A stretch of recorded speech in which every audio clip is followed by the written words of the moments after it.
నటి రీతు వర్మ మరోసారి ప్రేక్షకులను అలరించేందుకు సిద్ధమైంది. స్వాగ్ సినిమా ఫెయిల్యూర్ తర్వాత మజాకాతో ప్రేక్షకులకు ముందుకు వస్తున్నారు రీతు వర్మ. ఈ సినిమా ప్రమోషన్స్లో చురుకుగా పాల్గొంటున్నారు. ఈ క్రమంలో ఆమె కీలక వ్యాఖ్యలు చేశారు. ఆన్ స్క్రీన్ ముద్దు సన్నివేశాలకు తాను వ్యతిరేకం కాదన్నారు రీతు. అవకాశం వస్తే కిస్, హగ్ సన్నివేశాల్లో నటించేందుకు సిద్ధమేనన్నారు. ముద్దు సన్నివేశాలకు సంబంధించిన చిత్రాల్లో తనకు అవకాశం రాలేదన్నారు. కథ డిమాండ్ చేస్తే అలాంటి సన్నివేశాల్లో యాక్ట్ చేయడానికి ఏమాత్రం ఇబ్బంది పడనని చెప్పారు. రీతు అలాంటి పాత్రలు చేయదని కొంతమంది ఓ నిర్ణయానికి వచ్చేస్తారు. ఆ కారణంతోనే తనకు అలాంటి కథలు రావడం లేదనుకుంటా అని రీతు వర్మ చెప్పారు. స్వాగ్ సినిమా అందరికీ సంబంధించినది కాదని తాము ముందు నుంచే అనుకున్నామని చెప్పారు రీతు. ఆ కథలో ఉన్న తీవ్రత చాలామందికి అర్థం కాలేదు. అందుకే ఆ సినిమా అందరికీ నచ్చలేదనుకుంటున్నానని సినిమా ఫెయిల్యూర్ గురించి చెప్పారు.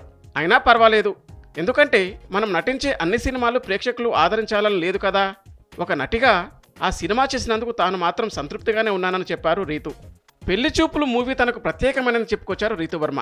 స్నేహితులంతా కలిసి చిన్న బడ్జెట్లో సినిమా చేశామని చెప్పారు. ఫలితం గురించి ఊహించలేదన్నారు.